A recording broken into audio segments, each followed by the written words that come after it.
Bismillahirrahmanirrahim.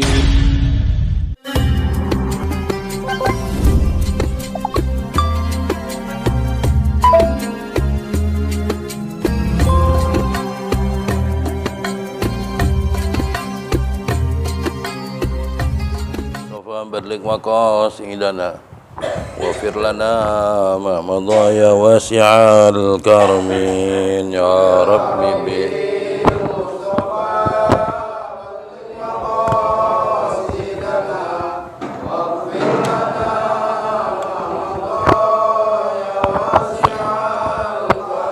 Allah ya salli wa sallim daiman abada ala habibika khairil khalqi kullihim ya rabbi bil mustafa abli maqasidana waghfir lana ya wasi'al karam wal habibul ladzi turja safa'atuhu likulli hawli minal ahwali muqtahimin ya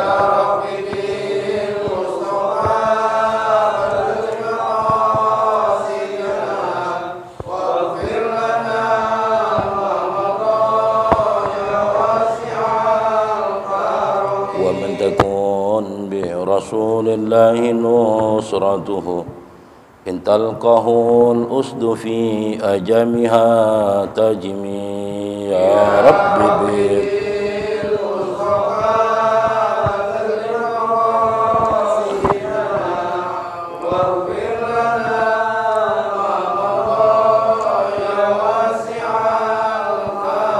اللهم صل وسلم وبارك عليه.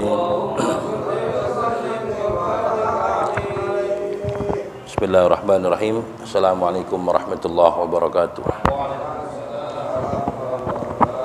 Alhamdulillah rabbil alamin wa bihi nasta'in ala umuri dunya wa din wa salatu wassalamu ala asyrafil anbiya'i wal mursalin sayyidina wa habibina wa syafi'ina wa maulana Muhammadin wa ala alihi wa sahbihi ajma'in, amma ba'du. Subhanaka la ilma lana illa ma 'allamtana innaka antal alimul hakim. Rabbi shrah li sadri wa yassir li amri wahlul 'uqdatam min lisani yafqahu qawli. Hadirin jamaah yang dirahmati oleh Allah Subhanahu wa taala. Alhamdulillah wa syukurillah, puji serta syukur mari kita panjatkan keharibaan al-Maula Allah Subhanahu wa taala atas segala nikmat dan karunia-Nya sehingga sampai detik ini kita masih diberikan nikmat sehat walafiat, nikmat panjang umur, terlebih lagi nikmat iman dan nikmat Islam, sehingga kita dapat hadir duduk di majlis yang senantiasa dicintai oleh Allah, majlis yang senantiasa diturunkan rahmat dan maghfirah dari Allah Subhanahu wa taala. Kita mohon kepada Allah agar duduknya kita, hadirnya kita di tempat yang mulia ini, di waktu yang mustajabah ini, segala dosa-dosa kita, kesalahan kita diampuni oleh Allah Subhanahu wa taala, diberikan keberkahan dalam kehidupan kita, diluaskan rezeki kita dan dipanjangkan umur kita dalam taat ibadah pada Allah Subhanahu wa taala.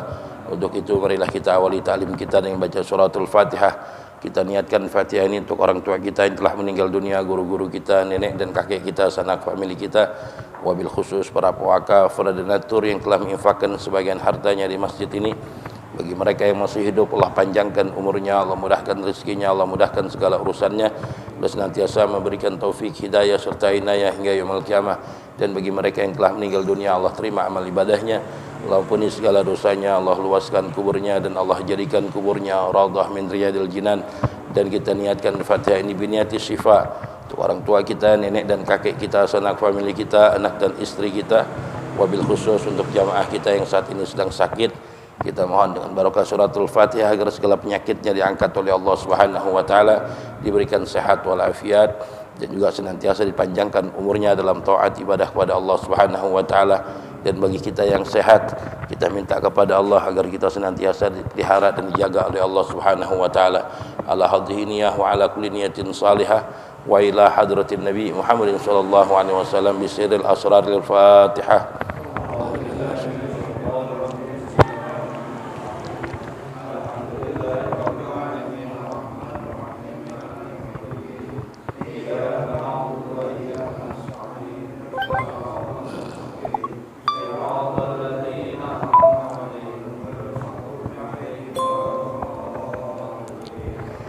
Fatil Mustafa Rasulullah sallallahu alaihi wasallam wa ashabihi syurat wa ahli bait Sayyidina Ahmad bin Isa wa Sayyidina al-Fiqih al-Muqaddam Muhammad bin Ali wa ali usuli Mursin Abdul Rahman Segar Sayyidina Syekh Muhammad Rasulullah Abdullah bin Syah Ali Drus Ja'far bin Muhammad Ali Drus Abdullah bin Abu Bakar Ali Drus Abdullah bin Abu Bakar atas usuli Mufrin Habib Umar bin Rahman atas Sahib Ratib Sayyidina Sa'ali bin Abdullah al-Baras wa Sayyidina Syekh Fakhrul Wujud Bakar bin Salim Sayyidina Salah bin Abdullah bin Abdul Haddad Sahib Ratib Sayyidina Ahmad bin Ali al-Haddad wa usulihi Mufrin Habib Abdullah bin Umar Syatri bi Hasan bin Abdullah bin Umar Syatri wa Salim bin Abdullah bin Umar Syatri wa usulihi Mufrin min khususan mu'allif hadzal kitab al-Habib Husain Abdullah Tahir anna Allah darajatin fil jannah barakatuh wa salarihim anwarihim وعلومهم منافات في الدين والدنيا والآخرة أن الله يفتح عليه وعلينا فتح العارفين فيكم في الدين وجعلنا من عبادك الصالحين وجعلنا من عبادك المتقين وجعلنا من عبادك المخلصين بجاه سيدنا رسول الله صلى الله عليه وسلم لا حظه نية وعلى كل نية صالحة وإلى حضرة النبي محمد صلى الله عليه وسلم الفاتحة. الحمد لله إياك نعبد وإياك نستعين صراط الذين أنعمت عليهم غير المغضوب عليهم.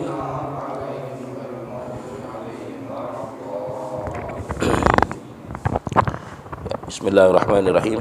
Kita lanjutkan pembacaan kitab fikih kita, itu sampai kita masuk malam hari ini faslun wa syurita ma'a marrah li qabuliha indallahi subhanahu ay yaqsida biha wajhallahi ta'ala wahdah wa ayyakuna ma'kuluhu wa malbusuhu wa musallahu halalan wa yahdura qalbuhu fiha wa laysa lahu min salatihi illa akala minha wa alla yu'jiba biha. Ya, kita masuk pada malam hari ini yaitu fasal yang menerangkan tentang syarat-syarat yang kemarin disebutkan. Ya, syarat-syarat sahnya sholat, syarat-syaratnya sholat semuanya, ya itu sholat kita akan diterima oleh Allah Subhanahu wa Ta'ala. Ya, yang pertama, kalau sholat kita ayyaksida biha wajhallahi ta'ala wahdah. Ya, jadi kalau sholat kita itu kita kerjakan pengen dikabul, pengen diterima oleh Allah Subhanahu wa Ta'ala, ya ayyaksida biha wajhallahi ta'ala wahda, hendaknya kita mengerjakan salat itu semata-mata karena Allah Subhanahu wa ta'ala. Ya, enggak ada tujuan yang lain.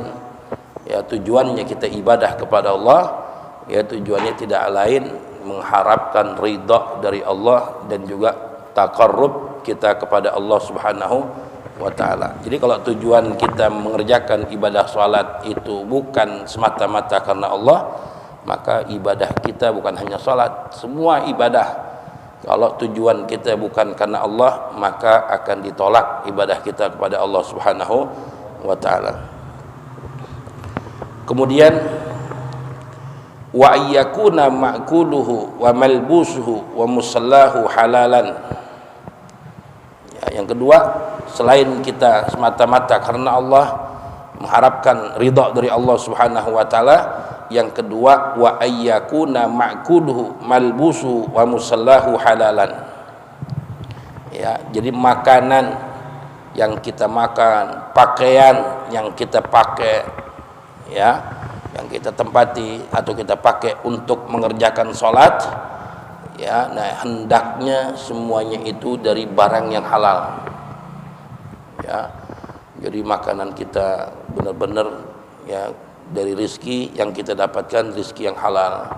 Jadi kalau orang sering memasukkan makanan ke perut kita dari makanan yang dibeli dari duit yang tidak dihalalkan oleh Allah Subhanahu wa ta'ala, ini sama aja kita memasukkan api ya ke dalam perut kita. Ya, udah gitu bukan hanya kita yang makan, kita kasih anak kita, istri kita makan dari rezeki yang tidak dihalalkan oleh Allah. Ini sama kita memasukkan api neraka ke dalam perut anak dan istri kita. Jadi kalau anak dan istri kita nggak taat kepada kita, kepada suami, anak kita ajak untuk ibadah kepada Allah, istri kita ajak untuk taat kepada Allah, kita ajarkan dia untuk sholat, untuk mengaji, susah, Ini salah satu asbabnya, ya, sebab kita sering memberikan makan dari makanan yang tidak dihalalkan oleh Allah Subhanahu wa taala, baik dari makanan itu sendiri maupun dari rezeki yang kita dapatkan, ini tidak halal. Kalau udah menjadi darah daging dalam tubuh kita, tubuh istri dan anak kita, susah. Ya, anak kita diajak untuk ngaji, kita ajak ke mushola, kita ajak sholat di masjid, apalagi ngaji, ini beratnya luar biasa. Jangan kita main omel-omelin aja, ini kita omelin, anak kita omel-omelin dan lain sebagainya. Ya, kita harus introspeksi diri. Ya, anak gua kenapa susah diajak ngaji, diajak ibadah, bini gua juga sama. Oh, ternyata selama ini gua memberikan makan dari rezeki yang tidak dihalalkan oleh Allah Subhanahu wa taala. Itu salah satu penyebabnya, ya, salah satu penyebabnya. Makanan. Wa malbusuhu, dan juga pakaian yang kita pakai. Ya, jadi semua yang ada di tubuh kita ketika kita ingin mengerjakan ibadah kepada Allah, hendaknya pakaian yang suci dan halal. Ya, nggak boleh kita pakai sarung, mentang kita berangkat ke masjid, kita nggak bawa sarung, celana kita bolong, di masjid ada sarung, kita main pakai aja, nggak pakai izin. Ya, ini nggak boleh. Sholat kita sah, tapi kita memakai pakaian orang, ini namanya gosok, nggak boleh. Walaupun sah, tapi sholat kita haram. Kenapa? Yang kita pakai celana atau sarung orang tanpa izin. Nah, seandainya orang tahu sarung kita dipakai, ya, sama kita lagi sholat, itu orang ambil sarungnya, dipakai, dipaksa gitu, dicopotin, nggak salah orang itu, emang sarungnya dia. Ya, nah makanya nggak boleh kita yang memakai barang orang tanpa izin, walaupun kita pakainya untuk ibadah, kita pakainya untuk sholat, ini tidak diperbolehkan. Sama, ya, kita beli baju koko yang kita pakai buat ngaji, buat sholat. Cuma ketika kita beli baju koko, ketika itu duit kita kurang, harga baju kokonya 100.000, kita punya duit cuma 90.000. Akhirnya yang 10.000 ini kita boleh ambil, ya, di kantong baju adik kita umpamanya, di kantong baju emak kita, atau di kantong baju teman kita ambil, ya, yang kita ambilnya tanpa minta atau izin, ambil aja, nyolong duit orang, hatta 10.000. Kemudian baju itu kita pakai buat ngaji, buat sholat, ya, ini ibadah kita ditolak oleh Allah Subhanahu wa taala. Ya, karena masih ada sesuatu yang haram, ya, yang kita gunakan, yang kita pakai saat ibadah kepada Allah Subhanahu wa taala. Dulu, ya, Sayyidina Ali Zainal Abidin, cucunya Rasulullah SAW, pergi haji, masuk Masjidil Haram. Setiap masuk ke Masjidil Haram, beliau itu selalu pingsan, nggak jadi mulu, mau masuk masjid pingsan, masuk masjid pingsan. Akhirnya ditanya sama sahabatnya, ya Imam Ali, kenapa engkau setiap mau masuk ke Masjidil Haram engkau selalu pingsan?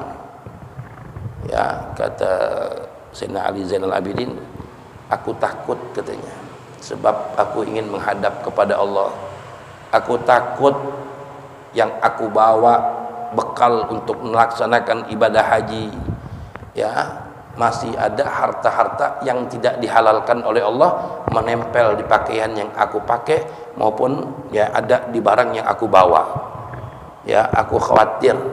Loh, Imam Ali itu, jadi kalau mau masuk masjid pingsan, dia khawatir itu, takut masih pakai yang dipakai ada rezeki yang tidak halal. Nah, kalau orang ibadah haji dia pakai duit hasil korupsi, ya, dia pakai duit yang gak halal, ya, dia tahu, ya, itu duit hasil korupsi, kita dipergiin dari duit hasil itu, padahal kita tahu itu duit haram, maka di saat kita labbaik Allahumma labbaik, ya, apa kata Allah? La labbaik wala sa'daik, ditolak oleh Allah Subhanahu wa taala. Kita baru datang aja ditolak, apalagi ibadah kita nanti, ya, akan ditolak oleh Allah Subhanahu wa taala. Jadi benar-benar, ya, kalau kita ibadah kepada Allah, dari benar-benar, dari mulai pakaian yang kita pakai itu bukan hanya harus bersih saja, tapi benar-benar harus halal, ya benar harus halal. Wa musallahu halalan wa yahdura qalbuhu fiha falaysa lahu min salati illa agala minha wa alla yu'jiba biha. Kemudian ya syarat sahnya dan dapat pahala di saat kita melaksanakan ibadah kepada Allah, hendaknya hati kita itu berhubungan dengan Allah ketika ibadah salat. Ya, kalau kita salat Allahu Akbar, hati kita sedikit pun nggak ingat sama Allah, nggak ada tuh. Ya nggak ada hudurul qalb, artinya hadirnya hati. Ya artinya ketika kita sholat hati kita berhubungan ya kepada Allah. Yang kita ingat saat itu adalah Allah. Seakan-akan kita lagi munajat, lagi meminta sesuatu kepada Allah Subhanahu wa Ta'ala. Nah makanya gimana ya supaya kita sholat bisa seperti itu, bisa hudur, bisa khusyuk. Nah apa yang kita baca ketika sholat ini kita diperintahkan untuk mentadabburkan ya isi bacaan yang kita baca. Kondisinya luar biasa, mulai dari doa iftitah, inna salati wa nusuki wa ma yahya wa mamati lillahi rabbil alamin. Ketika kita baca Fatihah, ihdinas siratal mustaqim, kita minta petunjuk jalan yang lurus ya Allah. Itu kan kita munajat kepada Allah.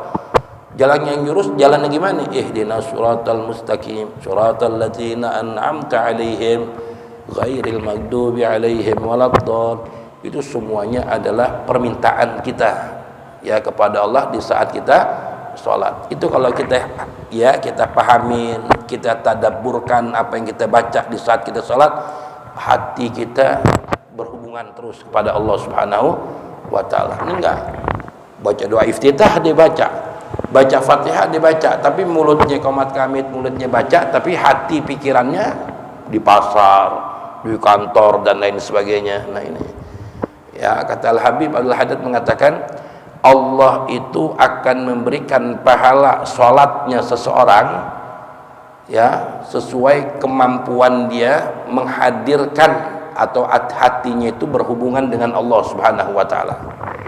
Makanya kita dikasih sholat dikasih bilangan 3, 4, 2. Itu tujuannya apa? Sebab ya yang namanya kekhusyuan orang itu berbeda-beda. Ya, kita maghrib dikasih 3 rakaat ya Allah. Kenapa? Maghrib itu waktu sibuk, ya kita capek dan lain sebagainya. Maka dikasih 3. Ya, dengan harapan apa? Kalau di rakaat pertama itu kita sama sekali nggak ingat kepada Allah, mungkin di rakaat kedua kita mulai bisa khusyuk hati kita. Ya, di rakaat kedua juga nggak bisa hudur hatinya. Mungkin di rakaat ketiga ya kita bisa hadir hati kita. Nah itu ada harapan. Kalau dari rakaat pertama dari takbir sampai salam sama sekali dia nggak ingat sedikit pun nama Allah, berarti sholatnya hanya menggugurkan kewajiban, tidak mendapatkan pahala apa-apa. Ya, jadi Allah memberikan pahala sholat seorang hamba itu sesuai kemampuan orang itu hatinya berhubungan dengan Allah Subhanahu wa Ta'ala. Ya, nah, jadi itu hikmahnya kita diberikan bilangan-bilangan rakaat oleh Allah Subhanahu wa Ta'ala. Ya, itu khusyuk. Cara belajar khusyuk itu begitu. Ya, bacaannya pelan-pelan kita hayatin. Ya, nanti bacaan kita praktekin tajwidnya. Ya, di saat baca Fatihah, itu kan kita berarti fokus kita ke situ. Nah, udah cakep bacaannya, mulai kita tahu artinya dikit-dikit. Ya, nah kalau udah tahu artinya dikit-dikit, nah itu ya seakan-akan Allah itu ada di hadapan kita. Walaupun kita nggak melihat, tapi yakin Allah akan melihat, pasti akan melihat kita. Ya, nah, itu seperti itu. Sebagaimana Sayyidina Ali, beliau kalau sholat itu seakan-akan menjadikan Allah itu di hadapan beliau. Ya, jadi sahabat-sahabat tuh kalau sholat tuh sedikit pun nggak pernah bergerak, gatal pun nggak digaruk sahabat. Ya, sampai burung tuh pada nemplok dikata patung. Ya, saking takutnya. Ya, jadi kalau kita lagi sholat, ya kita berpaling kepada Allah. Ya, kita berpaling, Allah pun juga akan berpaling kepada kita, meninggalkan kita. Tapi selama kita sholat itu hudur hati kita, khusyuk, Allah tetap akan terus memandang kita, mendengarkan kita. Ya, itu tuh. Ya, kalau orang udah bisa seperti itu luar biasa. Ya, baru sholatnya itu baru ada asar. Inna sholata tanha anil fahsya'i wal munkar. Kalau orang itu sholatnya seperti itu.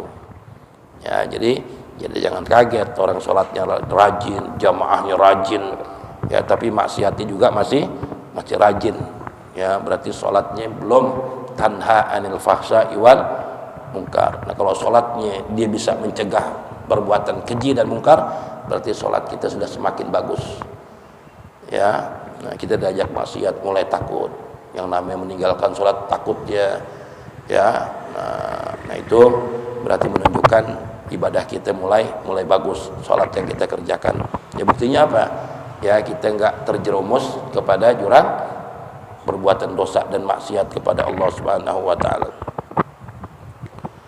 Ya, wa min salatihi illa ma'akala minha wa alla yu'jiba. Nah, kemudian juga disyaratkan ya juga kita tidak boleh yujab. Yujab itu apa? Membanggakan ibadah kita, membanggakan diri kita di dalam masalah ibadah ketaatan kepada Allah. Nggak boleh kita ujub. Ya, ujub itu membanggakan amal solehnya di hadapan orang. Contohnya seperti apa? Makanya lo sholat kayak gue dong. Ya, gue aja sholat gue nggak berani maksiat.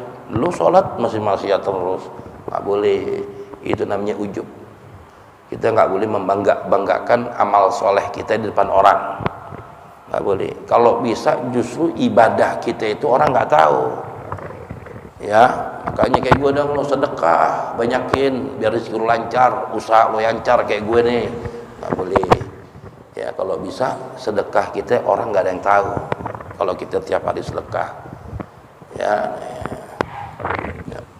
itu ya artinya wa alla yu'jiba biha, ya, tidak membanggakan dirinya atau ujub dengan sholatnya dia, dengan puasanya dia, dengan sedekahnya dia, dengan hajinya dia, dengan semua ibadah kepada Allah.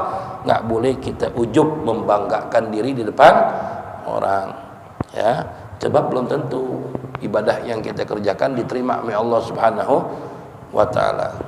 Ya, ini susah.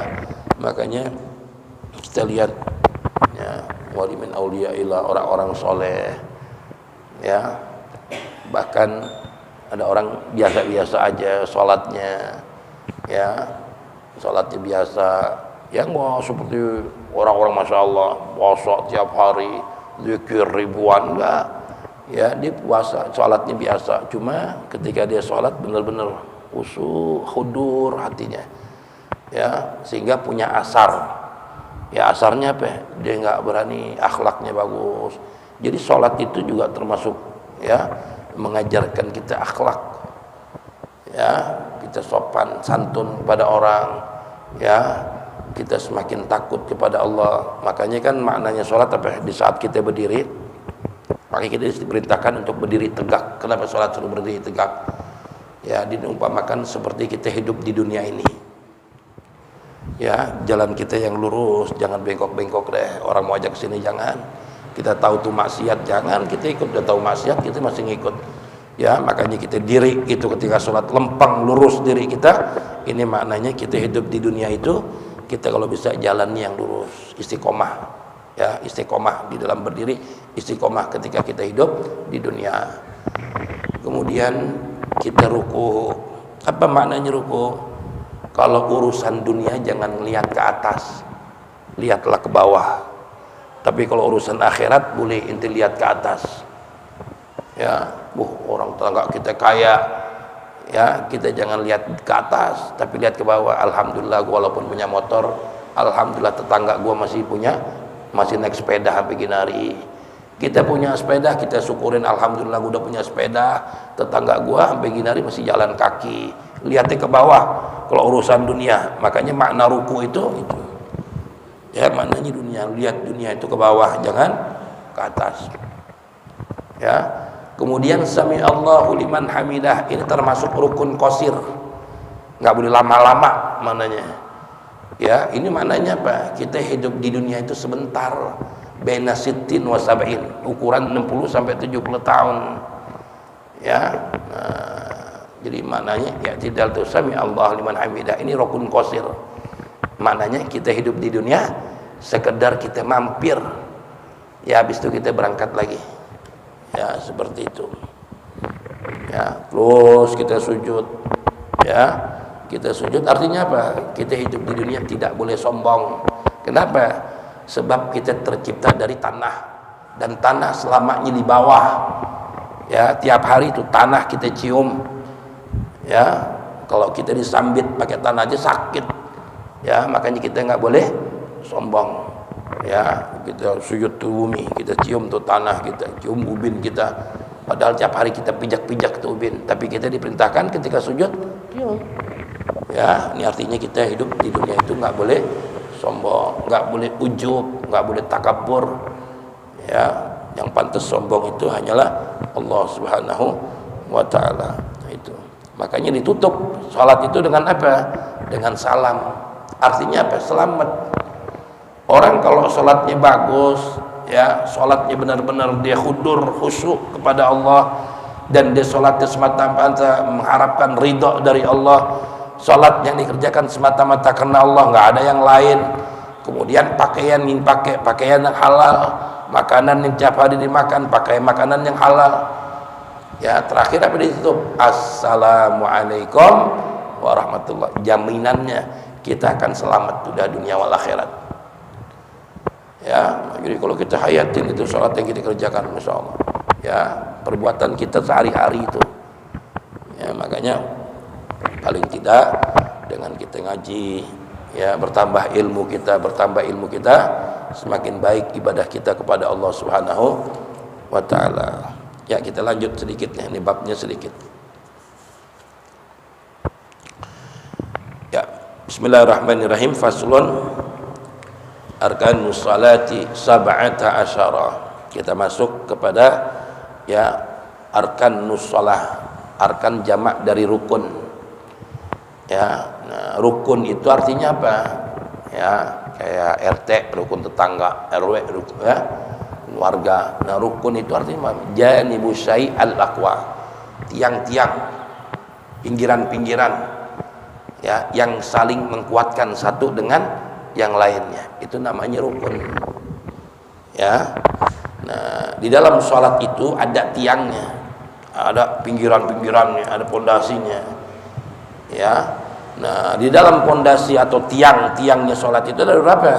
Sab'ata asyara, ada 17. Ya, ini 17 kalau tumak ninah itu dimasukkan ke dalam rukun. Tumak ninah di dalam sholat itu ada 4. Ya, sama di kitab Safinatun Najah, di kitab kita Sulamut Taufiq ini ya disebutkan 17. Ya, di kitab yang lain ada yang menyebutkan 13 rukun. Ya, tumak ninah tidak dimasukkan ke dalam rukun. Ya, dan di kitab kita tumak ninah ini dimasukkan ya rukun, menjadi 17 jadinya. Yang pertama ya di antara rukun-rukun salat yaitu al-awwalu an-niyatu. Ya, niat itu apa? Niat itu artinya qasdu say'in muqtaranan bi fi'lihi, menyengajak sesuatu dibarengi dengan pekerjaannya. Itu namanya niat. Ya, mengerjakan sesuatu atau menyengajak sesuatu dibarengi dengan niat. Beda dengan azam.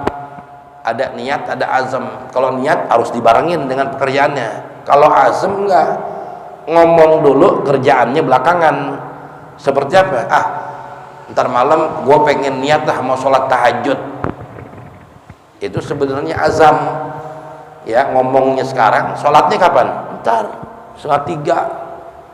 Ya, ini namanya azam. Ya, ntar Ramadan gue mau umroh, gue mau niat mau umroh nih Ramadan tahun ini. Kita kan sering bilangnya niat. Ya, padahal itu azam.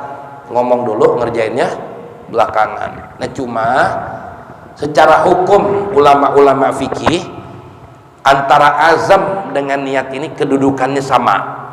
Ya, secara hukum Tapi kalau ditanya definisinya satu-satu niat apa azam tapi itu berbeda.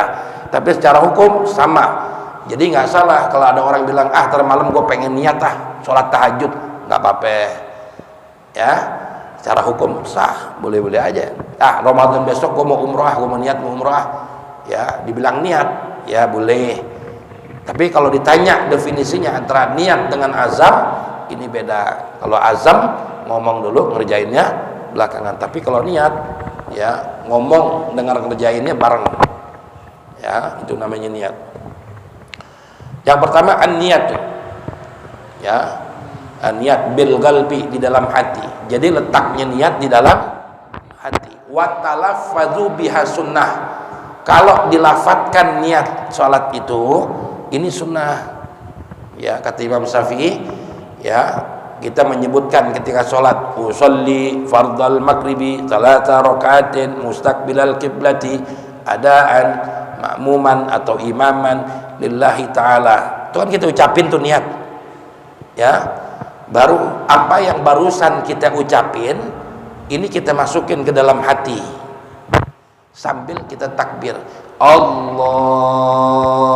Nah pas lagi Allah hati kita ngomong tuh, sejak niat sholat maghrib 3 rakaat fardan makmuman lillahi ta'ala, sambil ditakbir, ya. Nah yang dianggap oleh Allah itu niat yang di lisan yang kita ucapin apa yang di dalam hati.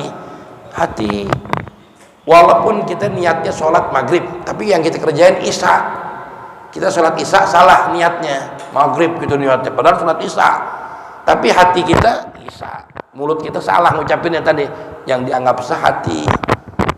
Walaupun niatnya tadi disuarainnya maghrib salah rokaatin, tapi hatinya isya dia. Yang diukur, yang dianggap, yang di hati. Ya. Nah, jadi kalau Imam Syafi'i mengatakan niat itu dilafatkan itu sunnah. Ya. Wa talaffadzu biha sunnah. Ya, sedangkan letaknya niat itu ada di dalam hati. Ya. Kapan waktunya niat? Ya, waktunya niat itu sesuai dengan ibadahnya. Kalau yang kita kerjakan wudu, maka waktunya niat itu kapan? Di saat basuhan pertama di wajah kita. Kalau yang kita kerjakan salat, ya berarti letak niat kita kapan?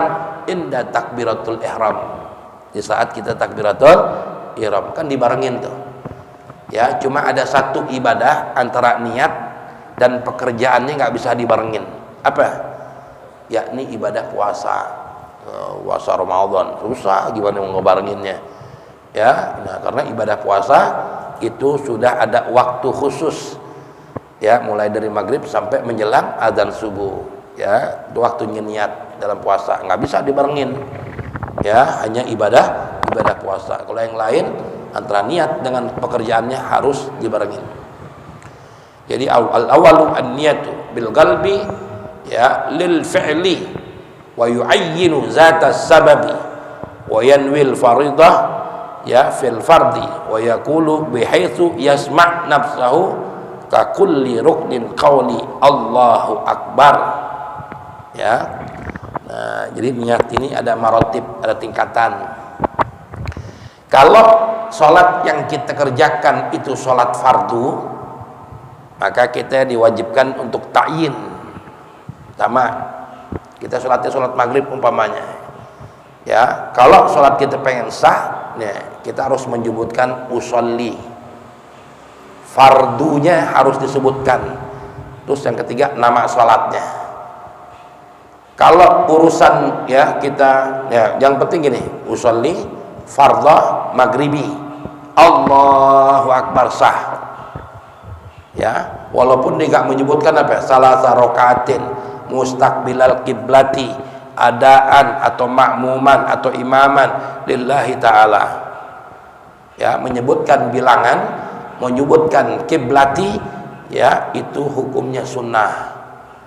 Jadi kalau ada orang sholat usolli fardhul isya'i, ya makmuman Allahu akbar sah, yang penting usolli menyebutkan isya'nya, fardhan makmuman lillahi ta'ala sah, walaupun enggak menyebutkan bilangan. Di salah sorokaatin mustaqbilal gak disebutin, itu sah. Sebab ketika kita sholat wajib, berarti yang harus diucapkan usolli fardunya dan nama sholatnya.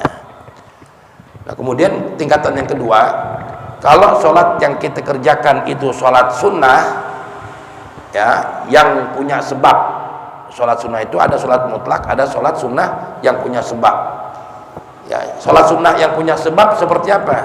Tahiyatul masjid. Ya, adanya sholat sunnah tahiyatul masjid sebabnya apa? Karena kita masuk masjid. Ya, itu namanya sholat sunnah yang punya sebab. Ya, ada sholat sunnah juga yang muqarin, yang berbarengan sebabnya.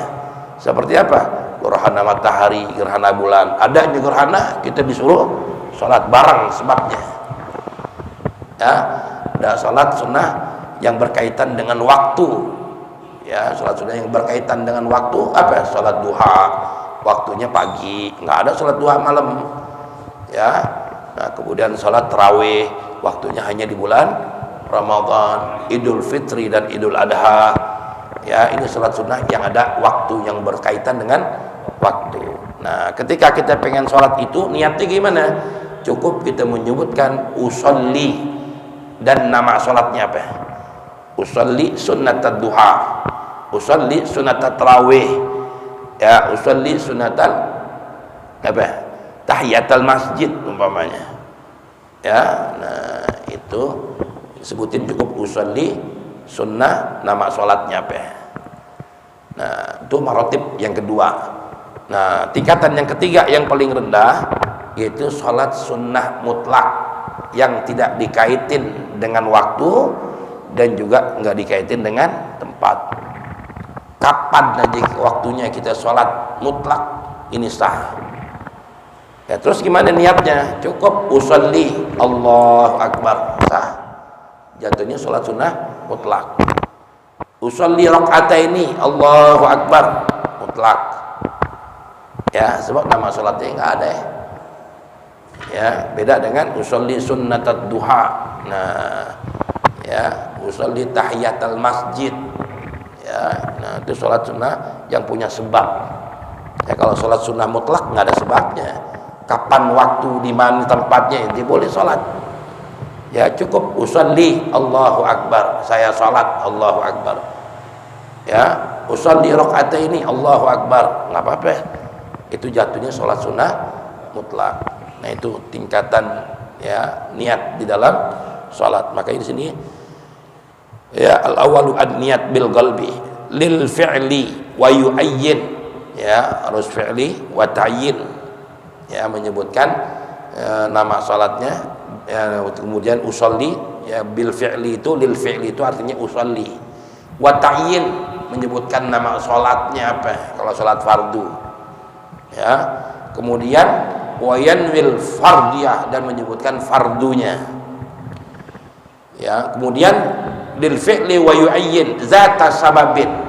Nah, zata sababin sholat sunnah yang mempunyai sebab. Kalau sholat sunnah yang punya sebab, dia cukup menyebutkan usolli, nama sholat sunnahnya apa, ya, wayanwil fardiyah fil fardi, dan kita menyebutkan niat fardiyah kalau kita yang kita kerjakan sholat fardu. Wa yaqulu, apa yang kita ucapkan, bihaitsu yasma' nafsahu ka kulli ruknin qauli Allahu Akbar. Ya. Nah, jadi yang kita ucapkan ya ketika kita pengen sholat, setiap rukunnya yaitu kalimat Allah Akbar, takbir. Ya, kalimat takbir. Jadi kan rukun yang pertama adalah niat. Ya, kemudian takbiratul ihram. Ya, takbiratul ihram, kalimat Allahu Akbar. Nah, di sini dalam kitab takbiratul ihram, kenapa dinamakan takbiratul ihram? Sumiyat takbiratul ihram. Kenapa dinamakan takbiratul ihram? Ya, dinamakan takbiratul ihram yang tadi semulanya sesuatu makan, minum itu dihalalkan, setelah kita mengucapkan Allahu Akbar yang tadinya halal jadi haram. Kita habis wudu nih, habis wudu kita makan boleh gak? Boleh. Batal gak? Wudu kita nggak batal, halal. Habis wudu kita makan masih halal, minum masih halal, ngerokok masih halal. Tapi di saat kita sudah Allahu Akbar, yang tadi halal tuh kita makan minum jadi haram. Makanya dinamakanlah takbiratul ihram. Ya, nah bacaan ini gimana? Kalimatnya Allahu Akbar. Nah, disyaratkan di saat kita mengucapkan kalimat Allahu Akbar, kita disunahkan mengangkat tangan. Ya, ketika takbir kita sunnah mengangkat tangan.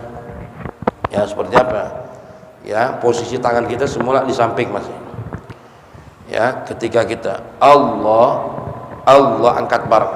Allah, angkat tangannya nih posisinya. Caranya gimana? Kaifiyah banyak. Ya, selama kita takbiratul ihram ngangkat tangan dapat sunnah. Mau ngangkat tangan begini, ya, mau begini boleh. Ya, mau terserah dia. Selama dia ngangkat tangan, mau caranya gimana dapat sunnah. Cuma kaifiyah yang diajarkan oleh Nabi, yang afdolnya sunnah itu bagaimana? Posisi di samping tangan kita. Ketika Allah angkat tangan kita, Allah, posisi ini telapak tangan menghadap kiblat. Jadi jangan nyamping. Allah, ya. Ini ngadap kiblat. Jangan begini, jangan kaku, biasa aja. Ya, ini posisi ngadap kiblat. Allahu Akbar. Barnya di sini. Ini yang afdol. Ini sejajar dengan pundak kita nih. Ini kuping ini, telunjuk jempol ini sejajar dengan bawah kuping. Lonjok kita sejajar dengan atas kuping. Tapi boleh gak kita pegang kuping kita sambil nyentuh? Boleh. Ya, boleh menyentuh. Sebab patokan ini kena kuping kita sejajar. Ini sejajar dengan pundak. Ini sejajar dengan atas kuping kita. Jadi Allahu Akbar, barnya di sini. Baru kita tutup. Ya, ini cara yang paling afdolnya, cara yang diajarkan oleh Nabi. Yang kedua, dalam kitab Yaqutun Nafis, ya, ketika takbir ada ulama mengatakan Allahu Akbar. Boleh. Di sini pun juga boleh. Tapi semua itu kaifiyah. Cuma kaifiyah yang paling afdal ya tadi Allahu Akbar, baru kita lipat. Naruhnya di mana? Ya, naruh tangannya ketika takbir itu di bawah dada, di atas pusar. Ya, kiri di bawah, kanan di atas. Ini boleh kita beginiin doang. Ya, boleh kita pegang pergelangan kita. Yang afdal kita pegang pergelangan dibanding orang yang begini doang. Ya, nah, jadi di bawah dada, di atas pusar. Posisinya di tengah. Ada juga orang yang naruhnya di piring, miring. Ya, nah, kalau naruhnya miring begini boleh nggak? Boleh. Ya, sebab letaknya hati di sini, jantung. Ya, sini nggak apa-apa. Ya, cuma kata Imam Ghazali dalam kitab Bidayatul Hidayah, ya, walaupun dia ahli tasawuf atau thariqah, ya paling tidak kalau lagi sholat itu tidak ada perbedaan, sama tetap di sini. Cuma ini agak ditekan. Ya, itu sama dengan orang yang begini. Ya, kalau orang begini kan dilihatnya dari belakang nggak enak. Ya Allah, ini orang aliran lain tuh. Itu pada begitu tangannya, enggak, padahal nggak apa-apa. Nah, kalau orang yang ngaji kan ngerti, oh nggak apa-apa. Nah, kalau orang-orang awam dia nggak ngerti, ya, nah itu kan ada artinya, ada omongan, ada fitnah namanya. Supaya nggak terjadi fitnah, ya sama aja udah begini. Ya, kecuali kita semuanya orang ahli begitu, begini semua, nggak apa-apa, nggak jadi omongan. Ya. Nah, kemudian di dalam, ya, kita mengucapkan kalimat Allahu Akbar, takbir, ini ada syarat, nggak sembarangan. Ya, yang pertama harus didahulukan lafzul jalalah, harus lafadznya Allah dulu baru Akbar, nggak boleh dibalik, Akbar Allah, ya, nggak boleh. Jadi harus Allahu Akbar, ya. Nah, itu yang pertama. Kemudian syaratnya lagi takbir, nggak ada di sini, di sarahnya adanya.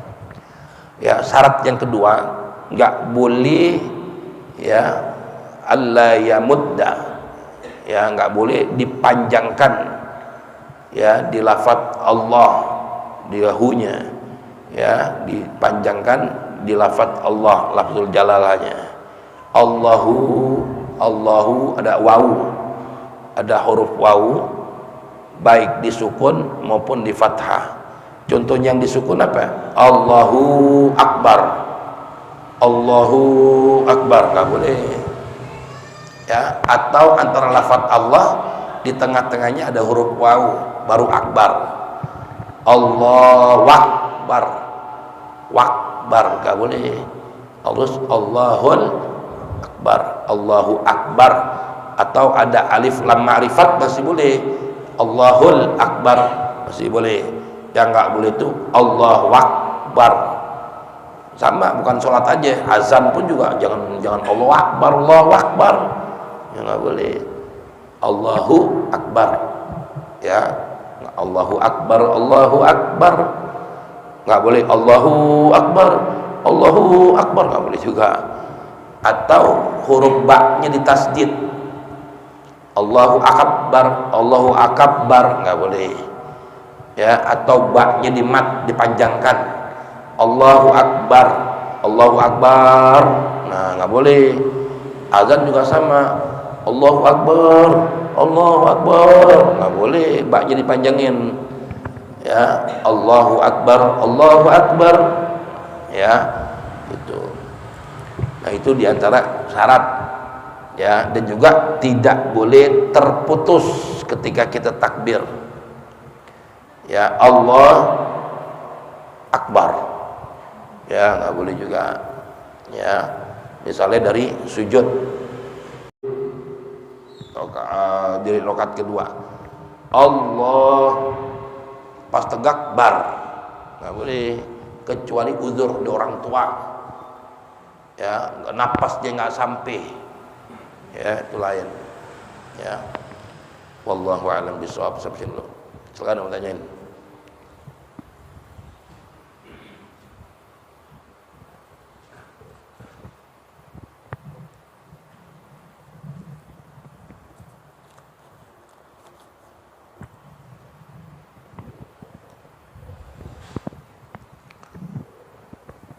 Ya, silakan mau tanyain. Mau tanya gak?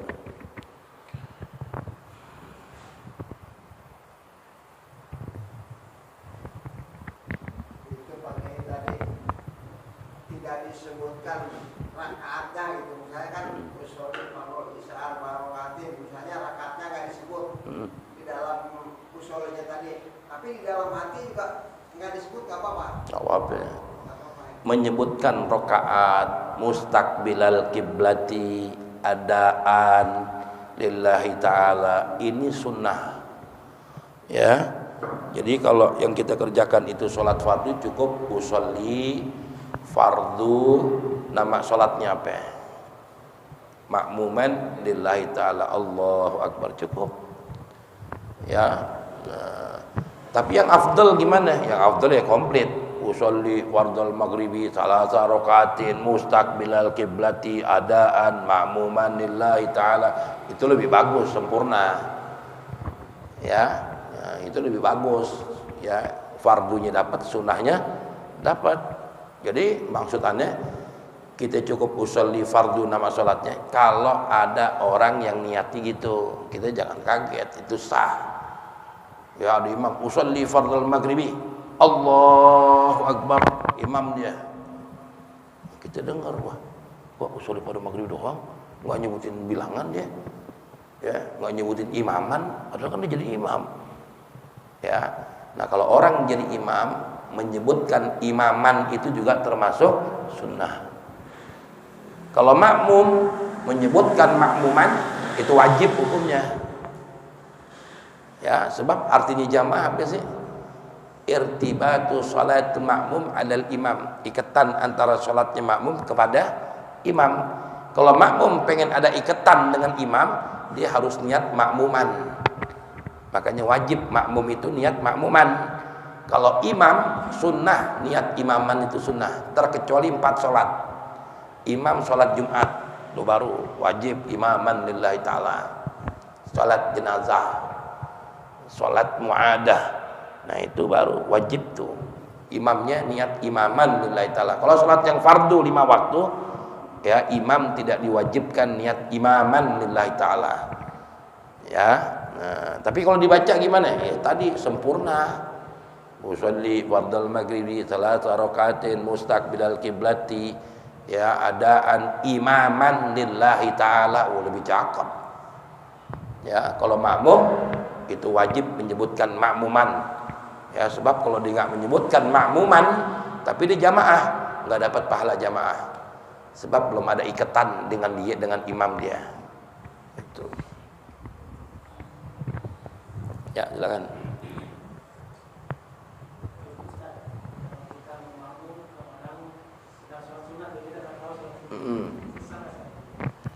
Ya, ada orang lagi sholat sunnah ba'diyah maghrib, lagi sholat ba'diyah nih.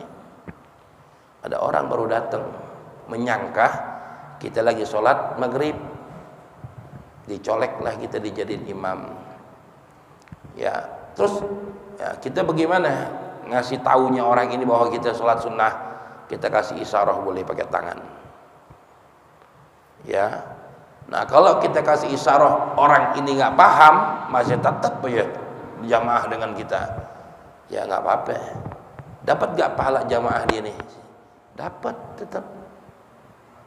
Ya sah. Ya. Nah, kecuali dia paham kita kasih kode, dia nggak jadi jamaah sama kita. Nah, itu dia ngaji namanya. Ya. Nah, karena banyak orang yang ngaji dia nggak ngerti. Ya, sholat ma'muman lillahi ta'ala, Allahu akbar, jamaah. Nah, kita kan sholat sunnah, suara kita berubah gak jadi kenceng?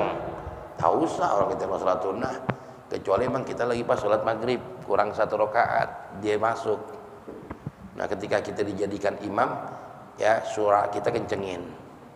Ya, kalau masih rakaat kedua ya kencengin Fatihahnya. Ya, ada perubahan kita. Wajib niat imam gak kita? Yang dicolek jadi imam, kita wajib berubah gak? Berubah niat kita jadi imam? Enggak.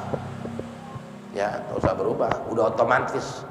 Ketika kita dicolek, udah otomatis kita jadi imam itu. Tak usah berubah niat kita, tak usah. Ya. Ya, wallahu a'lam bishawab. Al-Fatihah. Rahmanirrahim.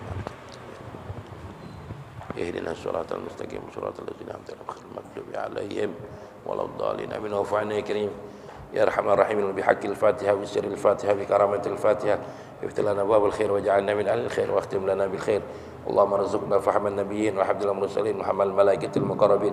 Allahumma afta'ilihi wa alina fatal arifin, faktum fitin, waj'alna min ibadika salihin wa salihat, waj'alna min ibadika al-mukhlisin wal mukhlisat, bijahi sayyidina Rasulillah sallallahu alaihi wasallam. Da'wum fiha subhanakallahumma tahiyyatun fiha salam, wa akhiru da'wam alhamdulillahi rabbil alamin.